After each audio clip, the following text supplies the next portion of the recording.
السلام عليكم ورحمة الله وبركاته، اخواتي وحبايبي متابعين قناة يوميات مربي الصغير. رجعنا لكم النهارده في حلقة جديدة من حلقات سلسلة ازاي تكون غاوي حمام محترف.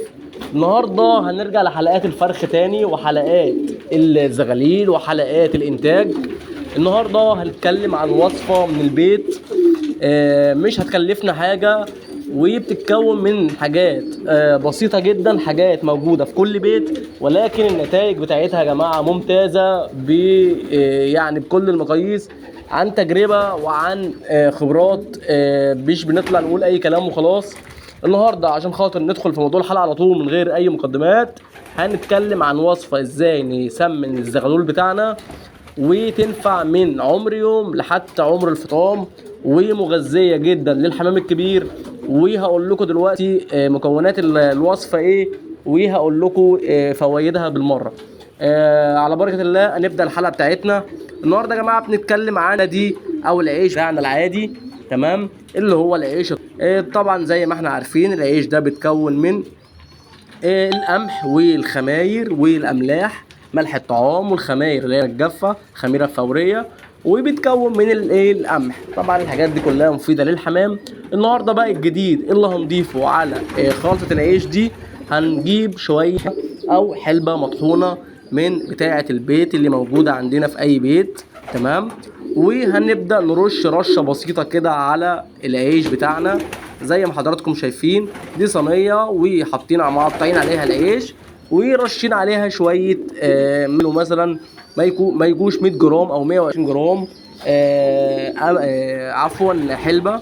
ليه بقى الحلبه يا جماعه بالذات؟ الحلبه دي يا جماعه دي زي ما يكون مقوي عام للجسم ورافع للمناعه، وفيها العديد والعديد من الفيتامينات والاحماض الامينيه والاملاح المعدنيه. لان يا جماعه برضو الحلبه فيها مكون مهم جدا، يعتبر حاجه مهمه للذكور، وفي نفس الوقت حاجه بتزود الخصوبه عند الذكوره في المكان عندك، وبتزود او بتحفز زوج. فيها احماض امينيه كتيره، فيها فيتامينات كتيره جدا، رافع مناعه، طارد للديدان. الحلبة يا جماعة بتنشط الجهاز الهضمي، فيها فوائد كتيرة جدا، يعتبر هي غسيل كلوي ومضر البول ومنشط للجهاز الهضمي، وفي نفس الوقت سهلة الهضم، سهلة الهضم للزغاليل، مغذية جدا للزغاليل. تخلي الأهالي وهي بتأكل الزغاليل بتاعتها مش بتتعب. ما تلاقيش عندك الاهالي بتنهج وهي بتاكل الزغاليل، على عكس الحبوب بتبقى سهله جدا للكبار، للحمام الكبير، وفي نفس الوقت للحمام الصغير.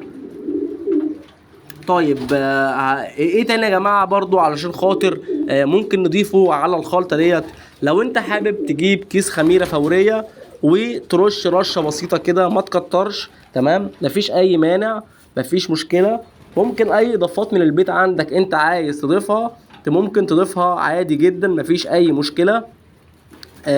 كل الحاجات دي يا جماعه حاجات مفيده، حاجات طبيعيه، ما فيش اي حاجه مكلفه فيها، مش هتكلفنا 5 جنيه على بعض، بس بتعمل نتيجه ممتازه جدا للزغاليل وللحمام الكبير. وخلي بالكم يا جماعه احنا في الصيف، ودايما في الصيف الحمام الكبير مش بيعرف ياكل زي الشتاء. طبعا في الصيف بيبقى الجو حر، فدايما الحمام بينهج، دايما الحمام عندك واقف تعبان كسلان مش قادر بحكم الحر وبحكم درجة الحرارة المرتفعة، فدايما بيهتم بشرب المية اكتر ما بيهتم بالاكل. على عكس الشتاء الحمام بياكل كتير علشان يدفي نفسه، فلما بياكل كتير بيجري ياكل زغاليله، فبالتالي معروفة ان زغاليل الشتاء غير زغاليل الصيف. فاحنا على قد ما نقدر نحاول نظبط المعادلة ونخلي احجام زغاليل الصيف مقبولة زي زغاليل الشتاء. زائد يا جماعة فيها برضو ميزة مهمة جدا الحلبة يا جماعة، هي بتعالج الجهاز التنفسي. بمعنى انت لو ممكن تضيف عليها، تضيفها في مية الشرب، ممكن تغليها وتضيف عليها عسل اسود، بتبقى حاجة ممتازة جدا للجهاز التنفسي بتاع الحمام، امراض التنفسي. في نفس الوقت الجهاز الهضمي هي يا جماعة رافع مناعة قوي جدا، هي غسيل كلوي، فيها العديد والعديد من الفيتامينات والاملاح المعدنية والاحماض الامينية، زائد ان هي مش مكلفة جدا ولا مكلفه حتى ولا اي حاجه.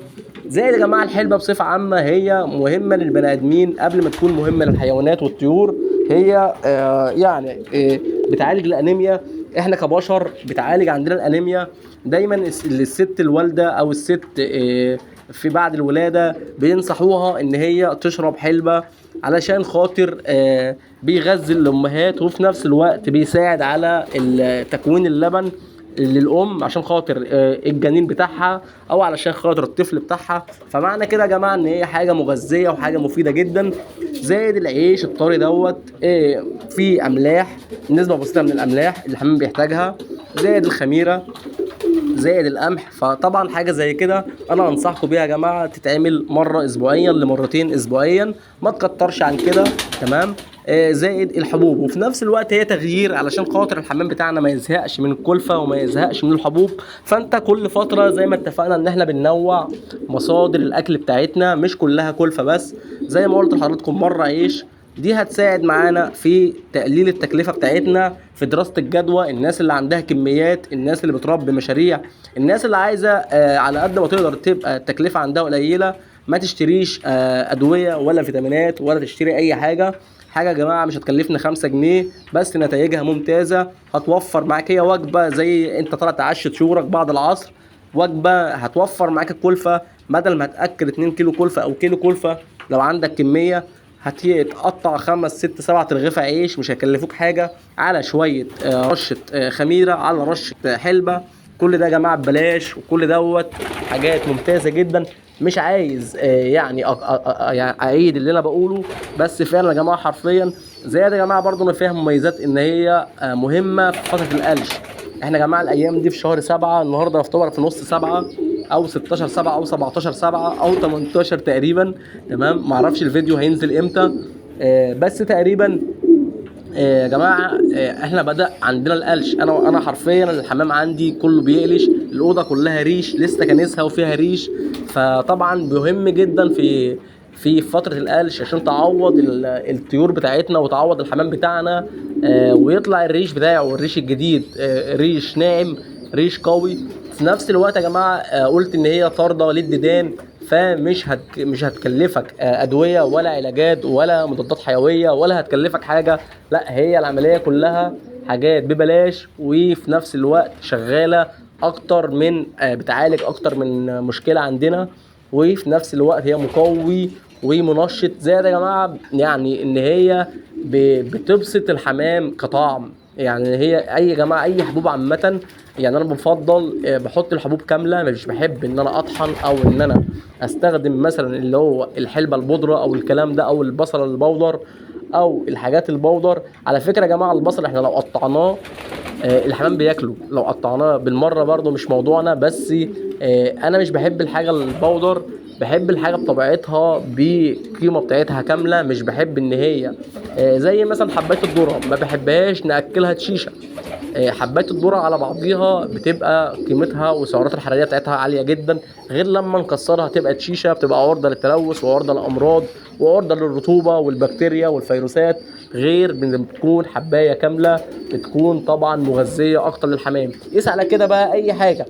فنرجع لموضوع الثوم مثلا او البصل او اي حاجه عايز تحطها للطير عندك، قطعها يا باشا، قطعها خضار، قطعها قطع بالسكينه زي السلطه كده، وصدقني الحمام هياكل. قطع البقدونس قطع اي حاجه، البرسيم، انا اكلت الحمام برسيم وعملت لكم فيديو عن البرسيم وقد ايه البرسيم مغذي وقد ايه البرسيم مفيد.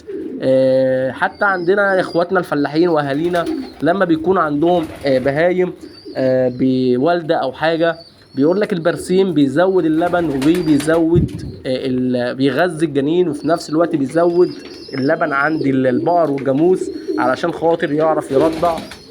فبرضه البرسيم مفيد جدا. فهي حاجات كلها من البيت، حاجات كلها ببلاش، حاجات كلها يعني طبيعيه. انا شغال على كده يا جماعه، انا شغال الا اللهم بضطر في يعني حاجات قليله جدا بضطر اجيب ادويه بيطريه. تمام. في حاجات قليله جدا، انما في حياتنا عامه لا، شغالين بالشغل الطبيعي. مفيش احسن من الطبيعه يا جماعه. رقم 1 صحي، رقم 2 مش مكلف، ودي اهم حاجه في ايام اللي احنا فيها. الناصح يا جماعه او الشاطر او اللي بيعرف يدير مشروعه صح هو اللي ما يكلفش حاجته. يا جماعه الشطاره مش في كتر المصاريف وكتر الادويه وكتر وكتر وكتر، وتلاقي نفسك اللي جاي على قد اللي رايح. انت كده كسبت ايه؟ انت كده تعبك على الفاضي، انت كده بتضيع وقتك. انما الاداره الصح يا جماعه، ياما ناس عندها حمام ممتاز، وياما ناس معاها الامكانيات، وياما ناس عندها كل حاجه متوفره وعندها المكان المناسب وعندها الامكانيات، بس مش عارفه تدير. يا جماعه الاداره دي هعمل لكم حلقه عن اداره المشروع. الكلام ده يا جماعه مهم جدا جدا جدا، لا يقل اهميه عن السلاله وعن الامراض وعن الخبره وعن حاجات كتيره جدا. خلي بالكم يا جماعه، ادارتك للمشروع هو اهم عنصر من عناصر نجاح اي مشروع خلقه ربنا. سيبك من الحمام، انا بكلمك عامه. ادارتك الصح في حياتك بوجه عام هي اهم من يعني اهم عنصر من عناصر نجاح اي مشروع، بالاضافه للخبره، بالاضافه للامكانيات، بالاضافه للتسويق، بالاضافه للتغذيه. هي يا جماعه مجموعه عناصر متكامله كلها بتكمل بعضيها. لو عنصر واحد وقع مننا اكيد بيتاثر العناصر التانيه. مش عاوز يا جماعه وقت الحلقه يطول عن كده. انا بتمنى لكم الخير كله، ولو في حد عنده اي اسئله او اي حد عنده تعليق. ويا جماعه يعني موضوع يا جماعه اللايكات، انا شايف ما فيش لايكات، ما فيش تفاعل على القناه زي الاول. فبستاذنكم لو الفيديو عجبكم اتمنى يعني تدعمونا بلايك والتعليق يا جماعه في اي اسئله في اي حاجه. وانا بعد كده ان شاء الله اللي هيسالني سؤال ومش هعرف او احس ان هو اجابته طويله في التعليقات، ممكن اكتبه واعمل بيه حلقه وارد عليه بالصوت احسن، واعمل حلقه هعرف اشرح وهعرف اوصل المعلومه كامله. بعكس الكتابه، في ناس ما بتفهمش قصدك ايه من الكتابه، او في الكتابه بتبقى متعبه وفي نفس الوقت ما بتوصلش المعلومه كامله. فان شاء الله اي حد عنده سؤال هحاول اعمل له حلقه وان شاء الله اجمع كام سؤال مع بعض واطلع ارد عليهم، مفيش اي مشكله. ويبقى انا كده يا جماعه وصلت لنهايه الحلقه. ما تنسوناش في اللايك والاشتراك في القناه، ولو في اي اسئله تحت امركم. والسلام عليكم ورحمه الله وبركاته.